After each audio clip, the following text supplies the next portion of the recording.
Magistrate के अंदर DCP, deputy commissioner DCP waste था, करीब 1.25 साल वहां रहा। उससे पहले एसपी बीकानेर था, 1.5 साल बीकानेर रहा, और बीकानेर से पहले एसपी सीकर था, और सीकर से पहले मैं एसपी भीलवाड़ा था। और जोधपुर में एडिशनल एसपी रहा, जोधपुर में एडिशनल एसपी जोधपुर ग्रामीण रहा, जोधपुर शहर में भी रहा। राजस्थान के सभी जिलों में करीब सर्विस करी है। 27-28 साल की सर्विस होगी, 27 साल की। और 2014 में 2009 का आईपीएस बैच है, 2014 में आईपीएस के अंदर प्रमोशन हुआ था पुलिस अधीक्षक एडिशनल एसपी से। अपराध का जहां तक सवाल है, शेखावाटी क्षेत्र में अपराध की स्थिति राजस्थान के अन्य भागों से थोड़ा सा फर्क है। हालांकि जैसे मैं अभी जयपुर था, तो जयपुर के अंदर भी बहुत बड़ा महानगर हो गया जयपुर, अब जनसंख्या बढ़ गई है। राजस्थान के ही नहीं बल्कि देश के विभिन्न राज्यों से काफी माइग्रेंट लेबर हो, चाहे नौकरी पेशा हो, चाहे बिजनेस वाले हो, चाहे टूरिज्म हो, काफी जयपुर के अंदर काफी इस तरह की गतिविधियां हो रही है। तो अपराध जयपुर के अंदर काफी बड़ा है। और अपराध का राजस्थान के अंदर जयपुर के अंदर कोई भी मेजर क्राइम होता है, उसका कहीं न कहीं कनेक्शन, खासतौर से मैं जहां रहा था जयपुर वेस्ट, जिसमें सीकर रोड और अजमेर रोड का पूरा क्षेत्र आता था, इसका जितने अपराध है उनका कोई ना कोई कनेक्शन शेखावाटी से जरूर रहा है। तो मेरा जो पूर्व अनुभव है, मैं मानता हूं कि उसी अनुभव के आधार पे मैं यहाँ भी जो क्राइम कंट्रोल का हम प्रायोरिटीज हमारी कर रखेंगे वो काम आएगी। और इससे पूर्व सीकर के अंदर भी जब मैं रहा, तो निश्चित रूप जो भी अपराध हुए वहां घटित हुए, उनमें ऐसे अपराधी, क्योंकि दोनों जिले जुड़े हुए हैं जिनका झुंझुनू से भी कनेक्शन रहा है, तो यहाँ जो भी आपराधिक गिरोह हैं उनके बारे में मोटे रूप में काफी बैकग्राउंड के बारे में जानकारी है, तो उसी चीज को आगे बढ़ाएंगे। जहां तक हमारी अभी मुख्य रूप से अपराध के संबंध में जो मैं हालांकि करना चाहूंगा, हालांकि वैसे पहले भी अधिकारी जो यहाँ पर हैं, जो पुराने अधीक्षक पुलिस अधीक्षक थे, उन्होंने जो कार्य किया है उसी को हम आगे बढ़ाएंगे। लेकिन जो चुनौती मुझे यहाँ पे नजर आ रही है, वो जो हरियाणा से लगता हुआ जो बॉर्डर है, उनके जो सीमावर्ती थाने हैं, उनमें जो आपराधिक गतिविधियां बढ़ी है, उन पे नियंत्रण करना, उस पर नियंत्रण करने का जो मुझे तरीका सबसे कारगर लगता है वो है कि इस क्षेत्र में पुलिस को प्रभावी बनाना और गश्त और नाकेबंदी को और अच्छी तरह से सुदृढ़ रूप करना। अब पहले से निश्चित रूप से इसकी प्रोटोकॉल जो भी गश्त नाकेबंदी का बना हुआ है उसी को हम और आगे बढ़ाएंगे। अपराध के क्षेत्र में जो पुलिस मुख्यालय की पीएचक्यू की जो प्राथमिकता है, जैसे महिलाओं और बच्चों के संबंध में जो अपराध होते हैं उन पर नियंत्रण करना, अपराधों को रोकथाम करना, उन पर रोक लगाना, और साथ ही जो अपराध घटित हुए उनका त्वरित अनुसंधान करके न्यायालय के अंदर उनको केस ऑफिसर स्कीम में लेकर के और अपराधियों को सजा दिलवाना, ये एक बहुत बड़ी आज हमारी प्राथमिकता रहेगी। इसके अलावा जो अपराध अन्य गंभीर अपराध हैं, उन अपराधों को भी, अपराधियों में जिनमें गिरफ्तारी बाकी है उनकी शीघ्र गिरफ्तारी सुनिश्चित करना, और जहां पे अनुसंधान पूर्ण हो गया उनका चालान न्यायालय में पेश करेंगे और उनकी ट्रायल शीघ्र पूर्ण कराएंगे। क्राइम के अलावा दूसरी जो प्रायोरिटी की चीज है, प्राथमिकता है, वो है कम्युनिटी पुलिसिंग।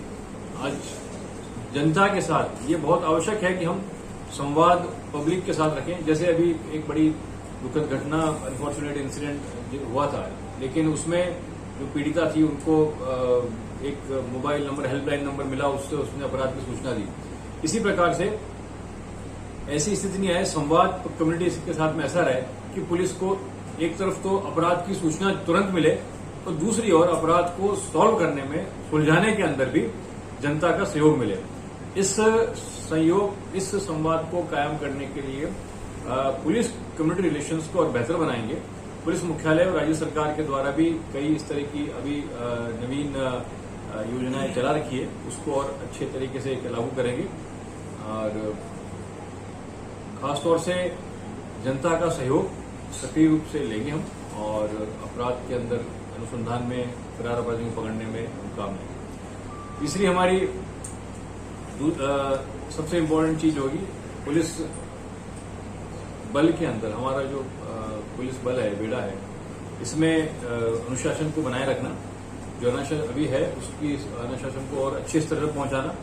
पुलिस बल को अनुशासन के साथ में उनकी कार्यकुशलता बढ़ाना, उनकी कैपेसिटी बिल्डिंग, जिससे कि हमारे कांस्टेबल जो अभी काम कर रहा है उसका और अधिक कारगर रूप से काम करे।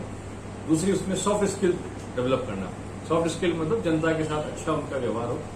तीसरी बात जो सबसे इम्पोर्टेंट चीज है कि पुलिस बल के अंदर जो हमारा पुलिस बल है उनमें किसी भी तरह का आपराधिक मिली भगत कहीं नहीं हो। हालांकि इक्का दुक्का केसेस कभी कभी आते हैं, लेकिन आए तो भी उसको कठोरता से हम बिल्कुल उसको निदान करेंगे उसका। और तीसरी चीज पुलिस कार्मिकों के डिसिप्लिन के साथ में उनकी फिटनेस लेवल पर ध्यान देना। शारीरिक सौष्ठव वो फिट रहे, फिटनेस लेवल अच्छा रहे, जिससे कि उनकी काम करने की जो आउटपुट है अच्छा मिले और साथ ही वो एक मजबूत पुलिस कार्मिक के रूप में काम करे। तीसरी चीज उनका वेलफेयर है। पुलिस मुख्यालय द्वारा हमारा पुलिस कार्मिकों के उनके वेलफेयर के लिए, उनके परिवार के वेलफेयर के लिए कई चीजें बना रखी है। तो उन चीजों का निराकरण उनका भी समाधान करेंगे। कोई उनकी समस्या नहीं हो, पारिवारिक समस्या है, किसी की स्वास्थ्य संबंधी समस्या है, उसको भी देखा जाएगा। एक सबसे महत्वपूर्ण चीज जो जिला है वो आप झुंझुनू जिला ऐसा है जिसमें वीरों का ये देश है और भारतीय सेना के अंदर बहुत अच्छा खासा प्रतिनिधित्व है और विभिन्न कई घटनाओं में जो अंतर्राष्ट्रीय या सीमा पर घटती है उसमें यहाँ के काफी शहीद हैं। जो हमारे सैनिक हैं, सैनिकों जो कि दुर्गम स्थानों पर तैनात हैं, बॉर्डर पर तैनात हैं, उनकी समस्याएं भी काफी होती है।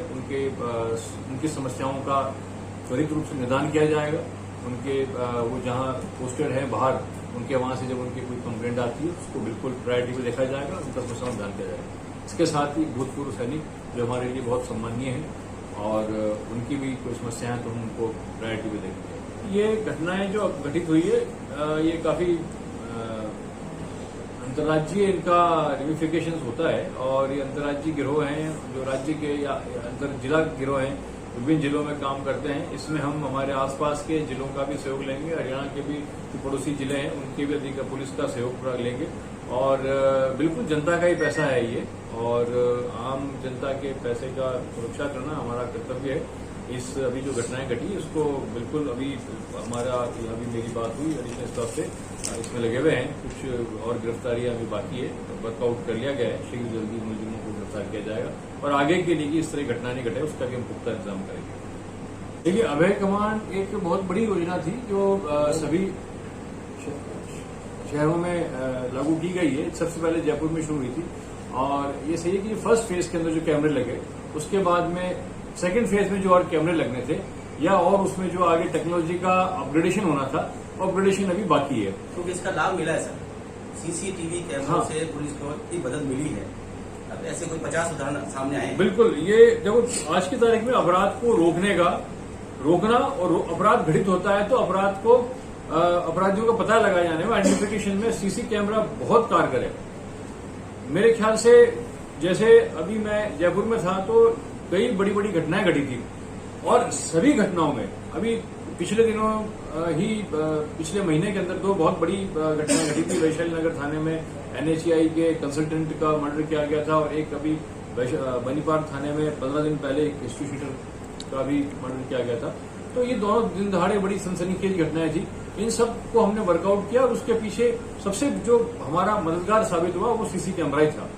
तो ये एक बहुत सशक्त माध्यम है अपराध की रोकथाम और अपराधियों को पकड़ने के लिए। तो अभय कमांड कंट्रोल जो है हमारा है इसकी जो सेकंड फेज आगे कैमरे लगाने की और योजना है, इसमें अभी सरकार के समक्ष ये पेंडिंग है और न केवल झुंझुनू जिला बल्कि सभी जिलों के अंदर इसको और अभी एक्सपेंशन किया जाएगा। अभी हमारे डीजी साहब इस बारे में काफी गंभीर हैं और वो गृह विभाग के साथ में सरकार के साथ में आगे इस योजना को बढ़ाने के लिए भी कार्य करें। निश्चित रूप से जल्दी पूरा होगा। तो अभी हमारा ये पूरे राजस्थान पुलिस का प्रोग्राम है, सभी जगह प्रत्येक जिलों में, खासतौर से जो महिला बालिकाएं स्कूल और कॉलेजेस हैं उनके बाहर किसी प्रकार की घटनाएं नहीं हो, छेड़छाड़ नहीं हो, कोई और किसी प्रकार का बालिकाओं को, महिलाओं के साथ में कोई घटना नहीं घटे, इसके लिए महिला पुलिस कार्मिकों को सभी जगह तैनात किया गया है।